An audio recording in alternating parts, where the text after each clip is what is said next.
Hello and अस्सलाम वालेकुम। कैसे हैं हम लोग। आज जो हमारा टॉपिक है वो है फर्स्ट ईयर के बायोलॉजी का फर्स्ट टॉपिक है 3 डोमेन सिस्टम ऑफ क्लासिफिकेशन। कि इस डोमेन की क्लासिफिकेशन किसने दी थी। बच्चे तो सबसे पहली गलती करते हैं, वो कहते हैं रॉबर्ट वाइटेकर ने दिया था। ये गलत है। इसका सिर्फ प्रपोजल जो था ना, एक उसने से प्रपोज जो किया था ना, वो रॉबर्ट वाइटेकर था 1969 में।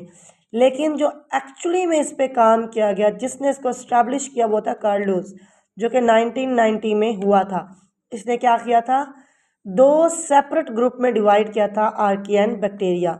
अब इन आर्की और बैक्टीरिया की बेसिस जो थी ना, स्टार्टिंग बेसिक थी, उसके डोमेन 3 में डिवाइड हुए थे, जो कि यहाँ बात हो रही है आर्की में, बैक्टीरिया में और यूकेरिया में।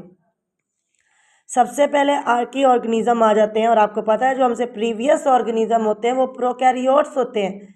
उनमें ट्रू न्यूक्लियस नहीं होता, लेकिन उनका जेनेटिक मटेरियल होता है। सबसे पहले पॉइंट हमने क्या कैप्चर किया, वो प्रोकैरियोटिक सेल्स है, क्योंकि सबसे पहले में आ जाता है। और तब तो प्रोकैरियोटिक ही थे ना। इनके पास ट्रू न्यूक्लियस नहीं होता, जाहिर सी बात है नहीं होता।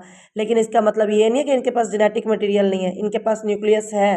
न्यूक्लियस का न्यूक्लियोटाइड जो होते हैं ना, न्यूक्लियोइड्स होता है, वो है, इसका जेनेटिक मटेरियल है, बट न्यूक्लियस नहीं है।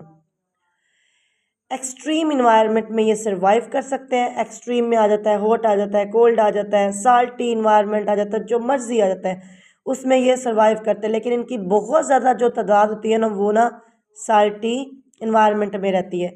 अगर हम इसकी एग्जाम्पल की बात करें तो मैथोजन्स आ जाता है और हेलोफाइल्स आ जाते हैं। तो जो मैथोजन होता है, ये तो इनका प्रोडक्ट ही होता है ना, जो ये करते हैं, ये इनकी एग्जाम्पल है। और इनका जो प्रोडक्ट होता है वो मैथोजेंस होता है, मैथोजेनर्जिक एसिड होता है, ठीक है। और ये एग्जाम्पल में इन एनिमल्स का जो आ जाता है नाम, वो मैथोजेंस आ जाता है, ठीक है। सेकंड पे हमारे पास जाता है बैक्टीरिया। ऑफ कोर्स जो बैक्टीरिया होता है वो किसी भी माहौल में रह सकते हैं, ठीक है। ये कहते हैं वेरियस इन्वायरमेंट में रह सकते हैं, लाइक ह्यूमन गट, ह्यूमंस में रह सकते हैं, ठीक है। यानी कि ये होस्ट यूज़ कर सकते हैं, ठीक है। इसके बाद सोइल में रह सकते हैं, वाटर में रह सकते हैं, ये कहीं भी रह सकते हैं, ठीक है। इसकी एग्जाम्पल आ जाता है इकोलाई बैक्टीरिया, ठीक है। लास्ट में आ जाता है यूकेरिया।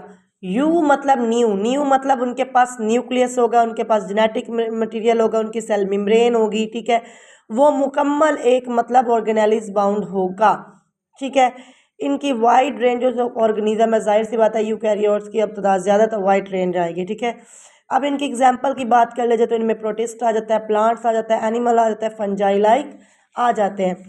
अगर हम उसके बाद नेक्स्ट पेज पे हम आ जाए, ये मैंने आज रेडी करके रखा हुआ था लेक्चर, मैंने कहा कि साथ साथ लिखने से आप लोग को फिर समझ नहीं आएगा ना, बेहतर है कि मैं पहले रेडी कर लूँ आप लोग के लिए इजी वर्डिंग में, फिर मैं आपको समझा दूँ। अब इनके डिफरेंसेस हमने देखने हैं, जो इस 3 सिस्टम बेस पर डिफरेंसेस डाले गए। पहला, इनका सेल स्ट्रक्चर डिफरेंट है। जाहिर सी बात है, आप किसी भी प्रोकैरियोट्स को देखकर आप पहचान सकते हो प्रोकैरियोट्स है, किसी भी यूकैरियोट्स को देख के आप पहचान सकते हैं यूकैरियोट्स है।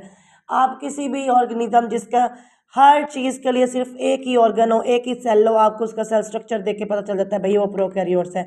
जिसके पास डिफरेंट उसके सेल स्ट्रक्चर्स होंगे, डिफरेंट चीज़ के लिए डिफरेंट मतलब एजा होगा ना, आपको पता चल जाएगा उसके सेल स्ट्रक्चर से कि वो यूकैरियोट्स है। पहला डिफरेंस क्लियर, आप देख के पहचान सकते हो। जेनेटिक मटेरियल, जो प्रोकैरियोट्स होते हैं ना, जो मतलब ये की तीनों डोमेन्स हैं इनमें से जो आए, इनकी एवोल्यूशनरी हिस्ट्री बिल्कुल अलग है, यूकैरियोट्स की अलग है। अच्छा, इनकी जेनेटिक करेक्टरिस्टिक्स भी अलग है। जो प्रोकैरियोट्स होते हैं ना, सिंपल से होते हैं, उनकी इतनी वास्ट नहीं होती जेनेटिक करेक्टरिस्टिक्स, लेकिन यूकैरियोट्स की बहुत वास्ट होती है, ठीक है। मेटाबॉलिज्म, इनके मेटाबॉलिज्म डिफरेंट प्रोसेस से होता है, हर एक में डिफरेंट डिग्री से होता है। इनका एनर्जी सोर्सेज हर एक एनिमल का डिफरेंटली स्टोर करने का होता है।